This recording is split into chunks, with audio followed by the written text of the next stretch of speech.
Abdías. Okay.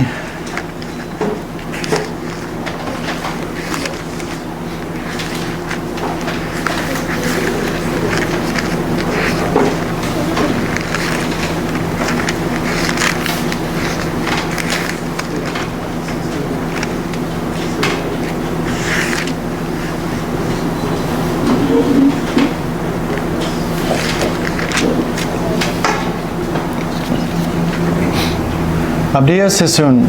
voy a ponerla. Abdías es sí, está saliendo el sonido. Sí, Abdías es un... Ya me siento. Abdías es un libro que... corto, no tiene capítulos, es tan corto. Y... en cuanto a Abdías, no tenemos más datos en cuanto a su persona más allá de su nombre. Pero el tema es muy claro. No tiene dos o tres temas, tiene un solo tema, que es el juicio de Dios sobre Edom. ¿Sí?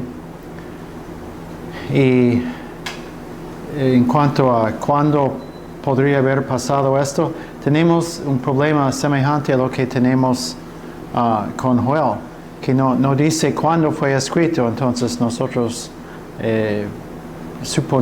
tratamos de suponer algunas posibilidades.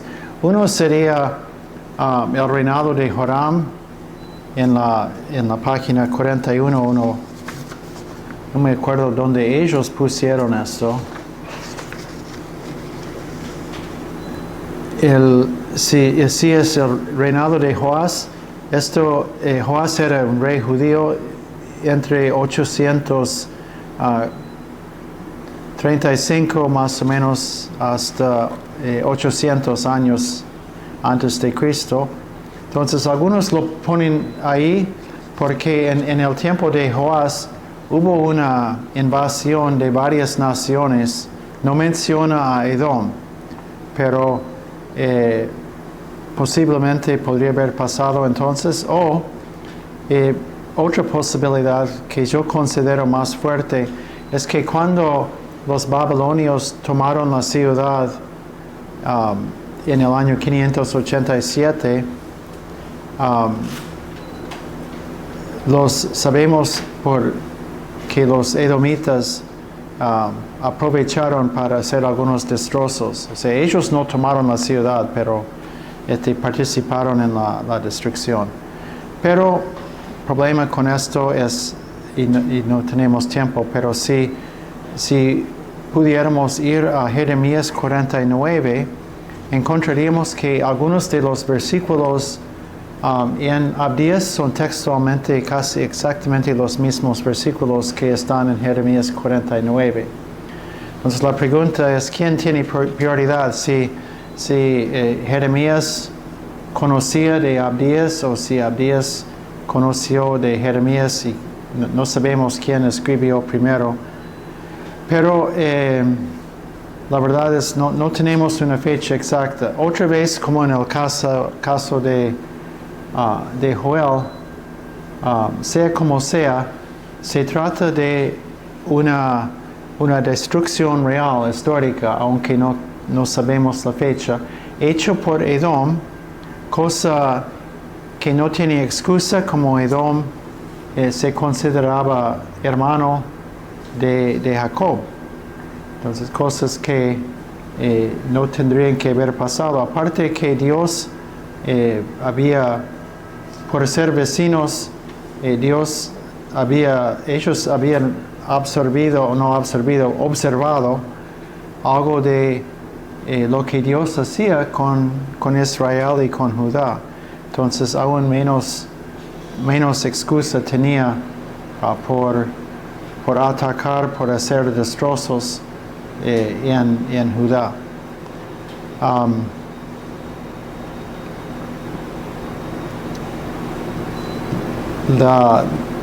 El libro termina con algunas promesas Y otra vez estamos con el tema del día de Jehová o el día del Señor. Versículo 15. Cercano está el día de Jehová sobre todas las naciones. Como tú hiciste, se hará contigo. Tu recompensa volverá sobre tu cabeza. Eso contra Edom. 17. Mas en el monte de Sión habrá un remanente que se salve, y será santo, y la casa de Jacob recuperará sus posesiones. Y tenemos entonces palabras de juicio y palabras de esperanza. En la página 48, en la parte que dice propósito y temas, los espacios en blanco son: además la profecía es para el consuelo y esperanza. ¿Sí? La profecía es para el consuelo y esperanza de Judá.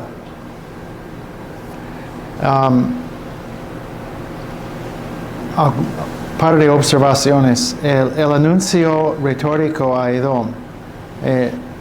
Nótese el pronombre de segunda persona, o tú, ¿sí? En las profecías contra Edom. Ahora no sabemos si luego de escribir la profecía, si Abdías literalmente entregó la profecía a Edom, o simplemente si se dirige en forma verbal diciendo tú, aunque nunca lo entregara. No sabemos cómo fue eso, pero es como que Abdías recibiendo el mensaje de Dios, hablando por Dios a Edom, está dirigiéndose a ellos directamente. Y otro es el tema del día de Jehová, que yo noté como algo que sigue surgiendo permanentemente en los libros proféticos, que merece más estudio, seguramente.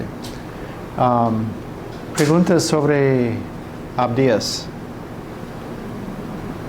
Sí. Puesto que Edom, ¿verdad?, es pariente de Israel, ¿verdad?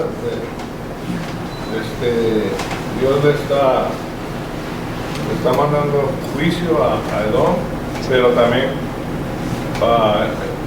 con el fin también de que ellos se arrepientan, o hay esperanza para ellos, el pueblo de Edom, si se arrepienten, o sí, sí. hay algún llamado al arrepentimiento. Sí, ahora en esta profecía no vamos a encontrar, o solo encontramos juicio. Si uno lee desde toda la profecía, habla de juicio para Edom. No hay un ofrecimiento de arrepentimiento, de perdón. Pero eso me hace pensar en Malaquías. Malaquías que dice, a Esaú aborrecí, mas a Jacob lo amé. En el Antiguo Testamento especialmente tenemos que tener cuidado de no confundir el tema confundir lo individual con lo nacional. Porque el hecho de que en Malaquías Jehová dice aborrecí a Esaú, no quiere decir que ningún edomita será salvo, pero está hablando de una elección que hizo a Jacob en vez de Esaú. Pero no está diciendo que la vía de la salvación individual está cerrada. Y eso hay que siempre tener esto en cuenta, que inclusive a veces nosotros los cristianos hablamos como si ser miembro del pueblo bendecido de Israel era equivalente a que todos los individuos eran salvos. Pero claro está, en las palabras de Dios a Elías, dice que yo he guardado un remanente. Y el concepto del remanente es un concepto que encontramos en varios de los profetas. Así que ser miembro de esa nación bendita por Dios no es indicio de la salvación de uno como individuo.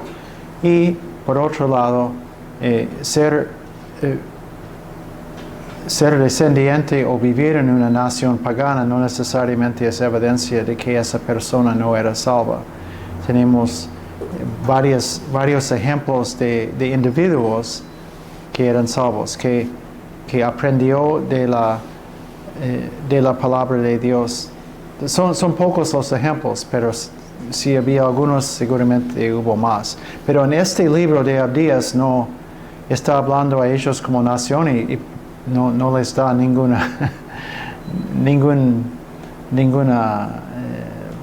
perdón en Abdías.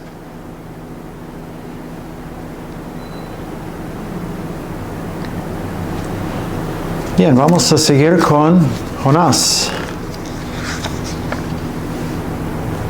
Sí, podemos ser Jonás y Miqueas antes de terminar la noche. Vamos a estar bien. Yo estaba calculando fríamente que los pasos que vamos a estar terminados cerca a la medianoche el sábado. No, mucho antes. Jonás. Muy probable, no dice el autor, es muy probable que Jonás o alguien muy cercano a él, tal vez él contó la historia y fue escrito, pero el tema es que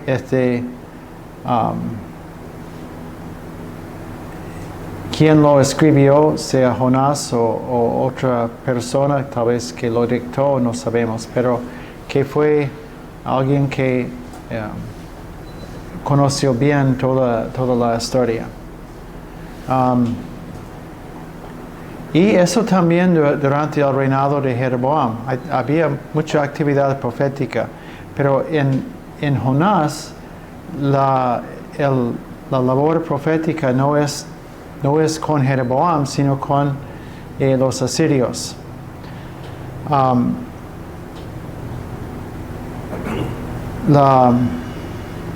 El contexto que podemos ver en Jonás es un contexto, como yo les dije cuando estamos hablando de Oseas, del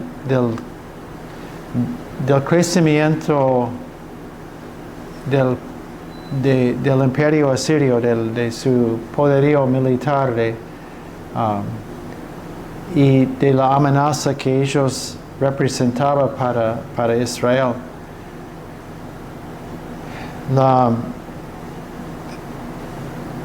El odio, el desprecio que sentía Jonás para los asirios es bien conocido.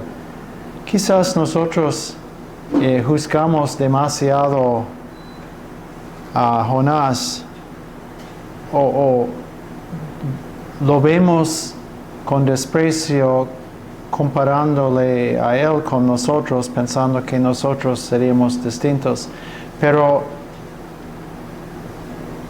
en la arqueología y la historia se ha encontrado que los asirios eran un imperio sumamente cruel. Para darles ellos tenían la práctica, y no eran los únicos, pero especialmente brutales en conquistar y luego llevar a la gente a donde quiera.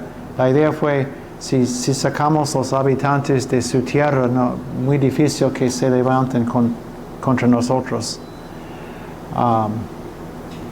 Pero no eran los únicos, pero tenían algunas cosas, por ejemplo, que para el entretenimiento del rey, a veces ellos trajeron los cautivos, eligieron algunos muy especiales y los sacaron la piel en vivo para entretenerse, cosas que escalofriantes que yo ni puedo imaginar qué sería esto. Entonces era muy sabido su crueldad en la conquista. Y si nosotros, tal vez sabiendo esto, no estamos pensamos, tal vez yo sería como Jonás en mi evaluación. Pero Jonás es un libro profético en que es un libro profético raro. Casi no tiene profecía.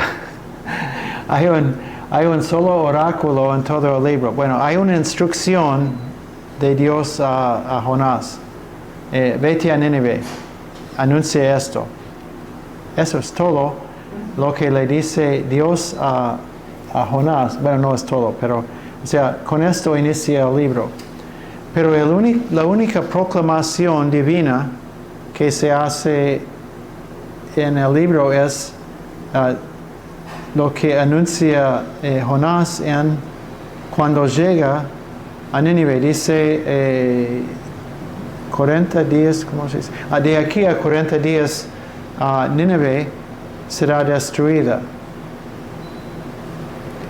Así que es un libro profético raro, porque es un libro profético básicamente narrativa. Bueno, tiene narrativa, tiene una hermosa poesía en la oración en el capítulo 2. Y el resto es los encuentros que tiene Jonás con Dios, con los marineros, con los de Nínive y con la planta y con Dios. Eso es todo. O sea, básicamente son varias narrativas pero que conducen a un tema.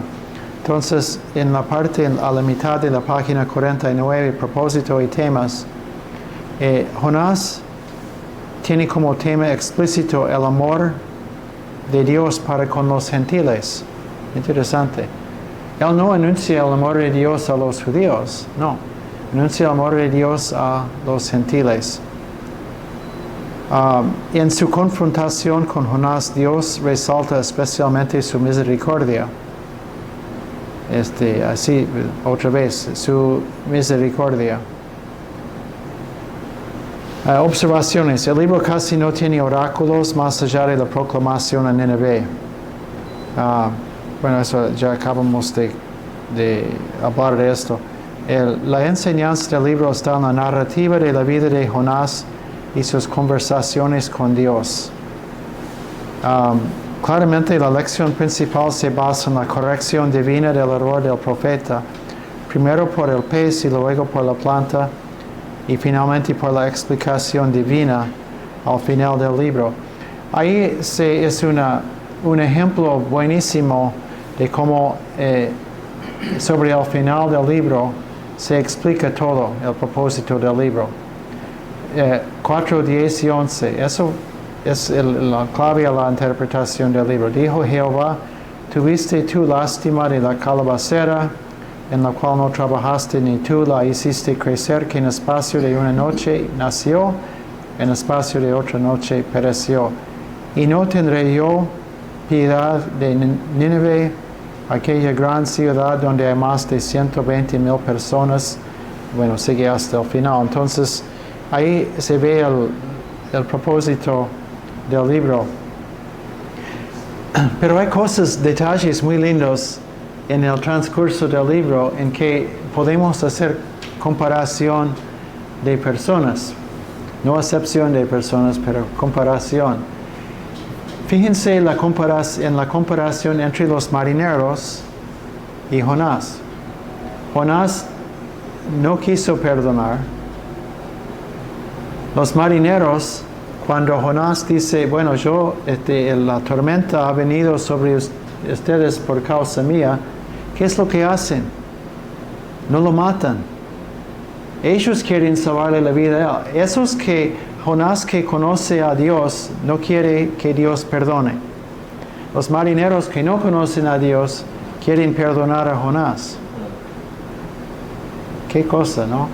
Entonces hay detalles, muchos detalles, eso es un ejemplo, podríamos sacar más. Hay otros detalles en la calabacera que son muy interesantes. La oración de Jonás en el capítulo 2 es hermoso. Es una oración de arrepentimiento. Pero vemos que el arrepentimiento de Jonás aún no llega a que él pueda aceptar que Dios perdone. Porque está en lo mismo, o sea, cumple con la predicación, cumple. Pero con todo el deseo de que su predicación sea un fracaso. Y sí, otra ironía, que Jonás quisiera ser un profeta cuyo ministerio no tiene resultado. Y estaría más feliz que si nadie hubiera hecho caso a su mensaje. O sea, es un libro que abunda en ese tipo de ironía, o podríamos decir hasta sarcasmo divino. Y el propósito claramente tiene que ver con, en la primera instancia, claro, que tenía que ver con la actitud de, tal vez no de todos los judíos, pero de muchos de los judíos, tal vez la mayoría. Y nosotros como cristianos podemos nosotros no vernos a nosotros excluidos de esa realidad, que nosotros somos propensos a esto. Así la idea de predicar a personas tal vez que no nos quieren, o tal vez nos han hecho daño. Un vecino, un pariente, de no querer mucho que ellos se salven, ¿sí? Eso podría ser, ¿no? O como Pablo dice, ore por los que están en eminencia y en autoridad, aun cuando Pablo estaba siendo perseguido. Entonces, son cuestiones que no solamente son pertinentes para los judíos de aquellos días, sino para nosotros también. ¿Preguntas en cuanto a Jonás? Sí. No, solamente algo que pues está hablando de, eran bien crueles los de Nínive, ¿verdad? Sí. Ellos crueles, como usted está diciendo. Sí. Pero no menciona nada de que él tuviera miedo que lo fueran a matar a él, ¿verdad? Menciona sí, la muerte, pues, claro. Sí, esa pregunta, nosotros bien podríamos preguntar si él tuviera miedo, ¿no? Uno ve esto. Ahora, para mí esa es una pregunta muy, muy lógica. Sin embargo, en el mismo libro no se presenta esto como motivo. Se presenta más la dureza de corazón. Sí. Pero interesante, sí, muy interesante esa posibilidad.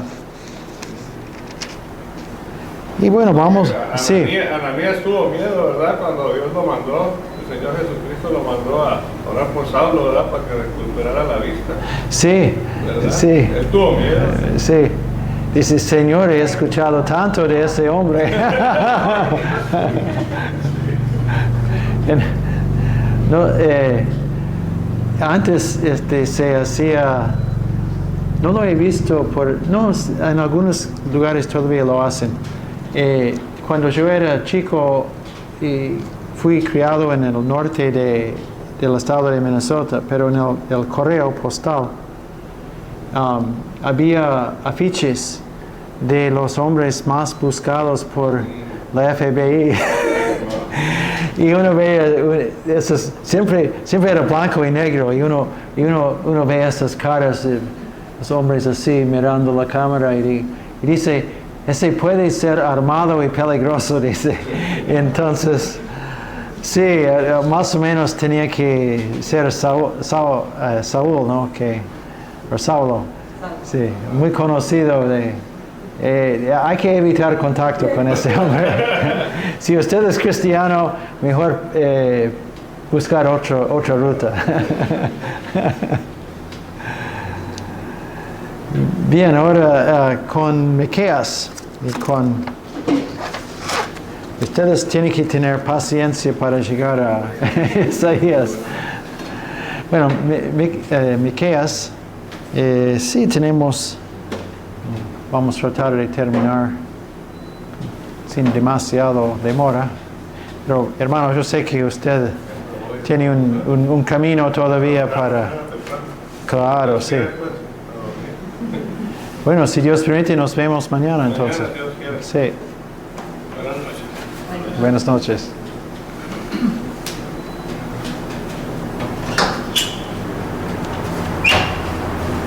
Bueno, Miqueas, qué lindo nombre. ¿Quién es como Jehová? Significado de su nombre en hebreo. Y él, en el caso de él, sí tenemos un poco más datos en cuanto a él, de dónde venía. Probablemente un hombre de campo. Moreset no era una ciudad, apenas un pueblo. Probablemente él vivía de tal vez del ganado o de alguna cosecha. Y él profetizaba en los días de Jotam, Acaz y Ezequías. Pero todavía existía. Él profetizaba en los últimos como 20 años de Israel y también profetizaba a los judíos.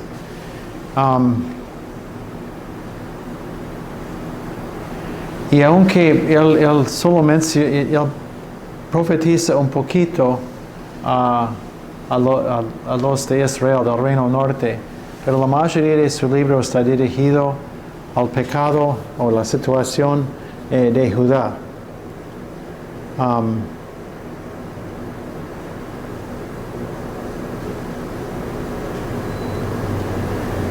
Bien, entonces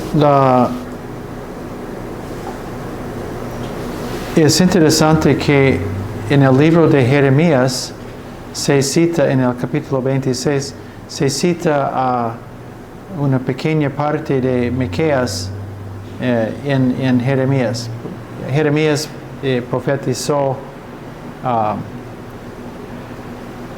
habría sido, a ver en la página, otra vez la página 41.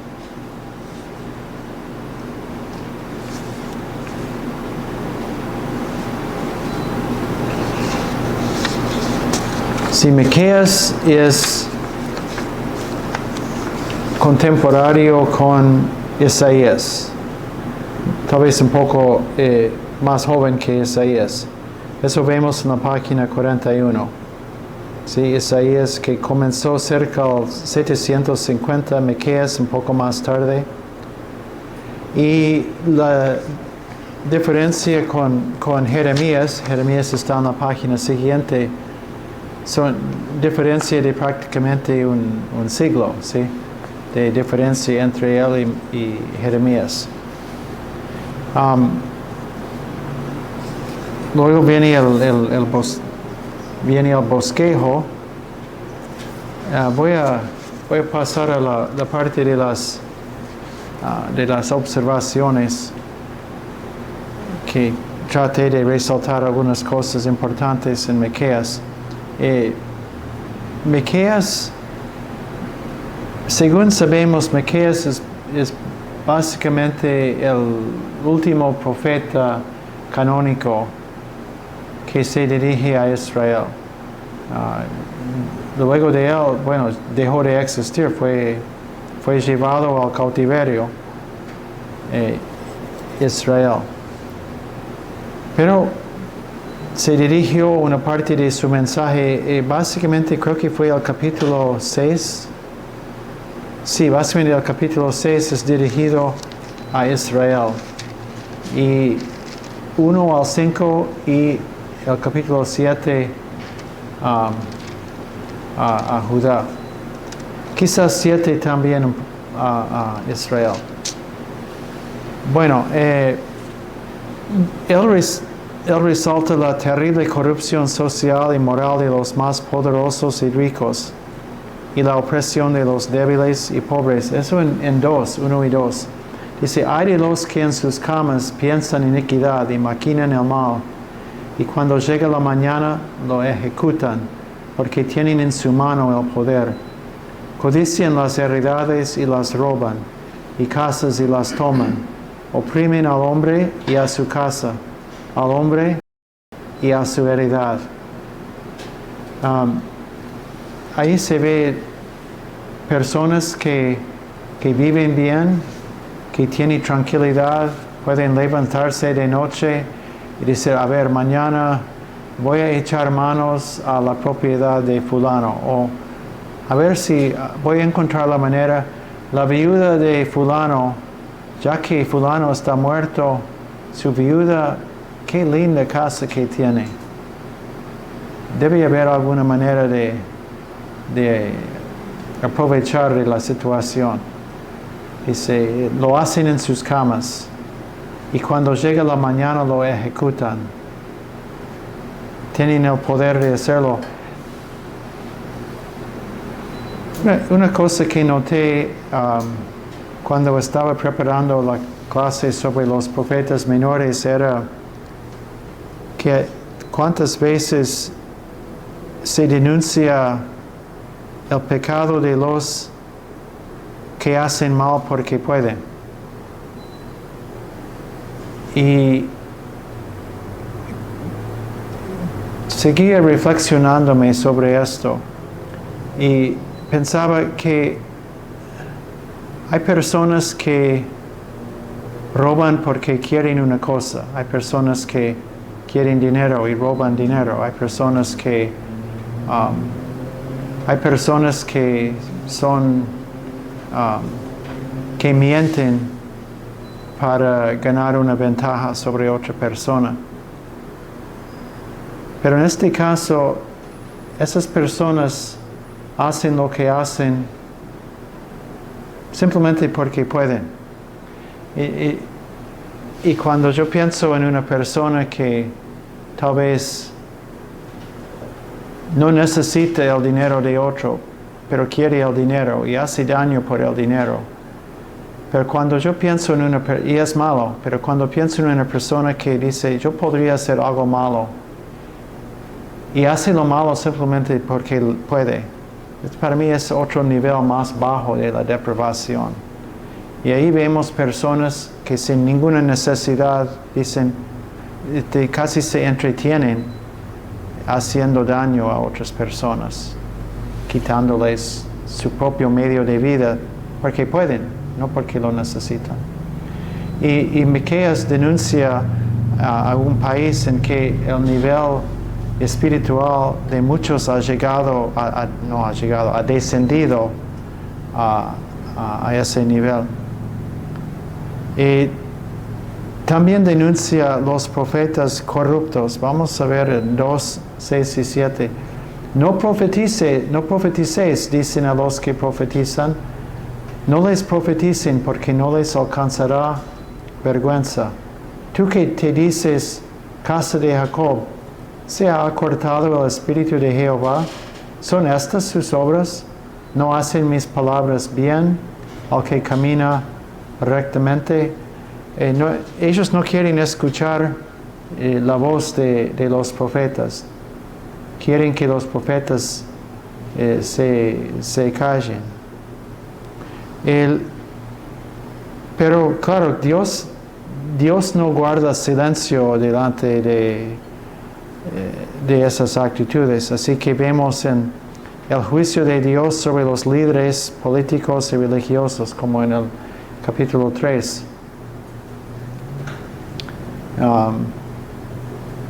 Voy a leer otro ejemplo de esa clase de pecado. Vosotros que aborrecéis lo bueno y amáis lo malo, que les quitáis su piel y su carne de sobre los huesos. A ver, vamos a llegar al juicio. Entonces clamaréis a Jehová y no os responderá. Antes esconderá de vosotros su rostro en aquel tiempo. por cuanto hicisteis malvadas obras.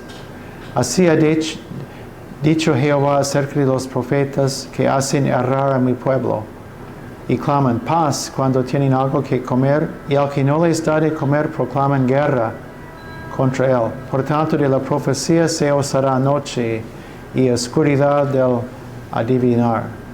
Versículo 7. Y serán avergonzados los profetas, y se confundirán los adivinos.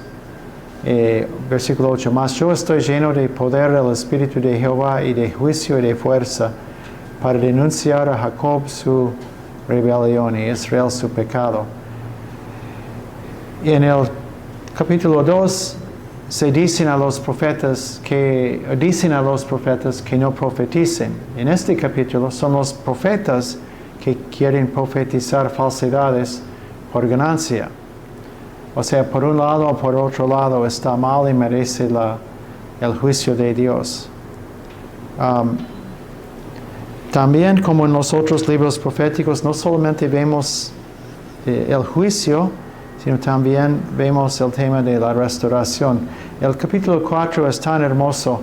4.1. Acontecerá en los postreros tiempos que el monte de la casa de Jehová será establecido por cabecera de montes y más alto que los collados, y correrán a él los pueblos. Vendrán muchas naciones y dirán: venid y subamos al monte de Jehová y a la casa de Dios de Jacob, y nos enseñará en sus caminos, y andaremos por sus veredas.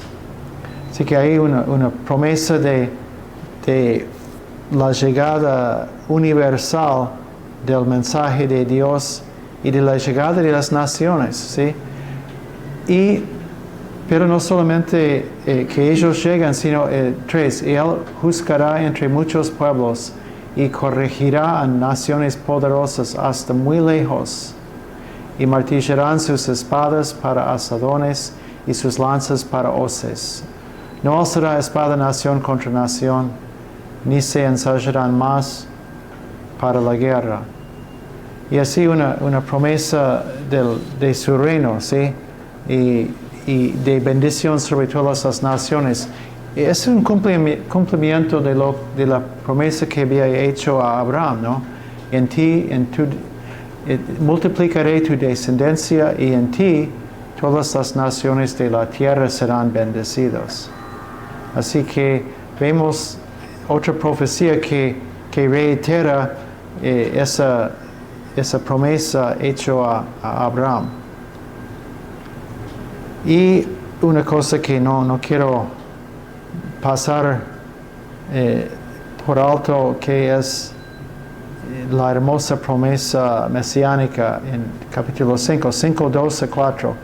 Pero tú, Belén Efratá, pequeña para estar entre las familias de Judá, de ti me saldrá el que será Señor en Israel, y sus salidas son desde el principio, desde los días de la eternidad. Pero los dejará hasta el tiempo que dé a luz, la que ha de dar a luz, y el resto de sus hermanos se volverá con los hijos de Israel. Y él estará y apacentará con poder de Jehová, con grandeza del nombre de Jehová su Dios, y morarán seguros, porque ahora será engrandecido hasta los fines de la tierra, y este será nuestra paz. Hermosa profecía que, luego es identificada por Mateo, ¿no? Y vemos el cumplimiento en Belén cientos de años después, ¿sí? Son algunas cosas sobre Miqueas. De los profetas menores, creo que yo tendría que decir que los favoritos míos son Amós y Miqueas.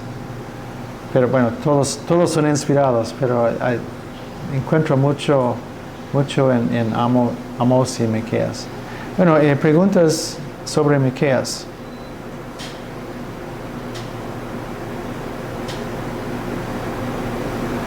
Lamento que estamos tan rápido, es difícil no podemos entrar con profundidad. pero notar algunas cosas. Bueno,